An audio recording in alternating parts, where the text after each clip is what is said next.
The night was thick with an unsettling stillness, the kind that gripped the air and made it difficult to breathe. The six of them, Jake, Emily, Tyler, Ava, Marcus, and Rachel, sat packed in the rickety Ford Explorer, the engine humming softly in the silence. It was a night unlike any other, the night before their graduation. They had decided, on a whim, to do something they'd always remember. Something wild, something they could laugh about later when they were off in different directions. "I say we do something crazy tonight," Marcus spoke, his eyes gleaming with mischief. He wasn't known for subtlety, and his reckless grin only confirmed that. "What do you say, guys? A real thrill before we head off to college?" Ava raised an eyebrow. "Like what? Breaking into the principal's office and spraying graffiti?" Tyler let out a sarcastic chuckle. "No, not that stupid. Something real. Holloway House." Silence filled the vehicle. The mention of Holloway House hung in the air like a thick fog, the chill creeping over them. "You're insane," Emily whispered, hugging herself against the cold. Rachel shifted uncomfortably. "That place? No one even talks about it anymore. People who go there, they don't come back." Jake, the one with the most bravado, smirked. "You guys are scared of a stupid ghost story? Come on, it's nothing. We'll go, take a few pictures, and prove there's no such thing as curses." Ava shook her head. "I don't know about this." But Tyler leaned in, egging them on. "You're just scared. We're just going to go inside, snap some photos, say we've been there. Then we leave. Easy." Jake chuckled, sensing that the dare had been set. "Yeah, just a few pictures and we're out. No big deal." Ava glanced out of the window at the endless, darkened road.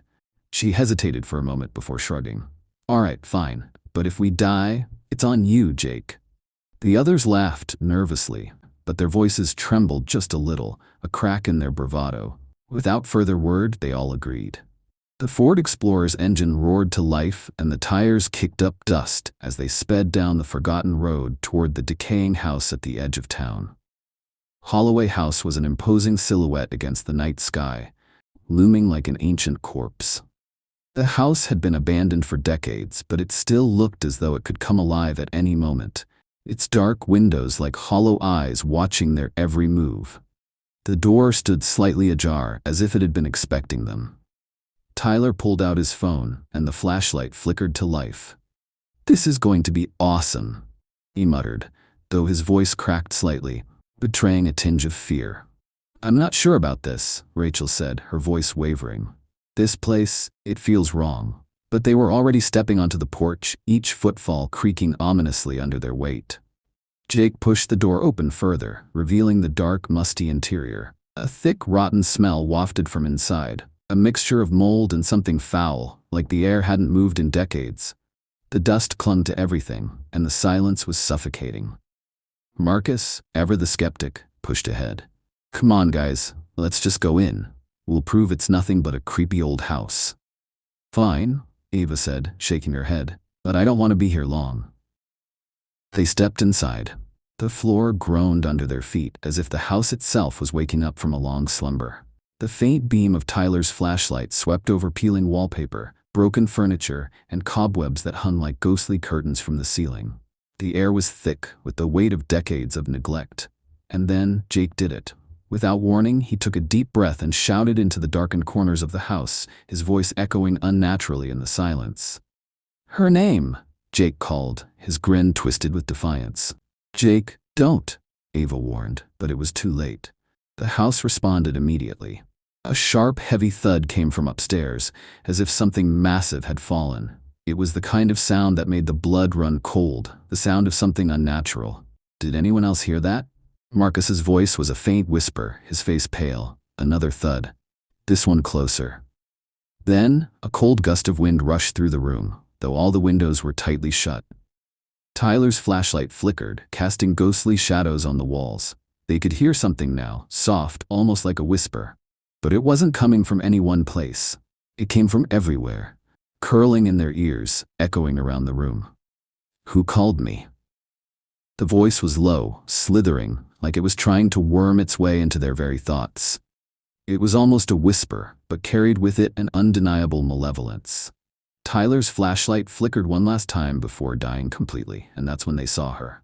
At the top of the stairs, the darkness seemed to shift, bending into the shape of a woman. Her limbs were too long, her body twisted and unnaturally elongated. Her head tilted at a grotesque angle, cracking audibly, as if her neck could no longer hold the weight of her skull. Her hair was a tangled mess, falling in clumps over her face. But what they did see was her mouth. It was impossibly wide, far too wide. A grotesque grin stretched across her face, her lips splitting as her eyes seemed to glow in the dark. Her head snapped toward them with a sickening crack. Her eyes locked on Jake, and the grin on her face widened further. A slow, unnatural movement followed, her limbs jerking as she took a single step toward them. It was enough. "Run!" Rachel screamed, the sound of her voice breaking through the air like glass shattering.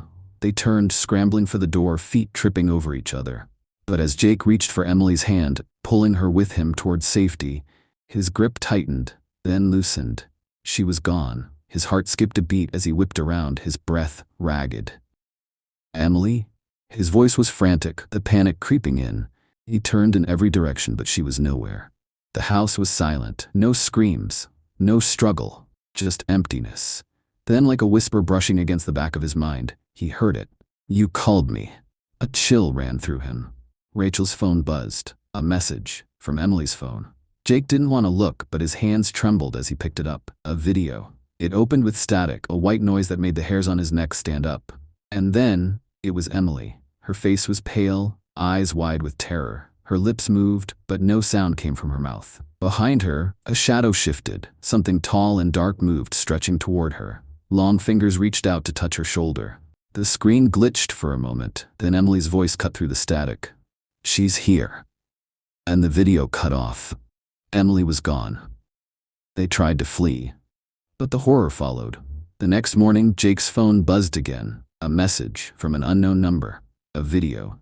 It showed him sleeping. Jake jolted upright in bed, gasping for air, his eyes wide. His room was empty. He was alone. Then, the door in his room creaked. Slowly, agonizingly slowly, it opened.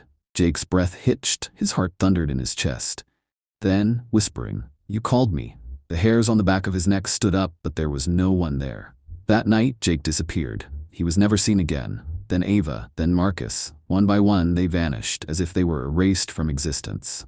There were no signs of struggle, no forced entries. They were simply gone. Rachel was the last one left. She barricaded herself inside her home, covering the mirrors, avoiding her phone. She ignored the knocks at her door and the soft scratching sounds behind the walls.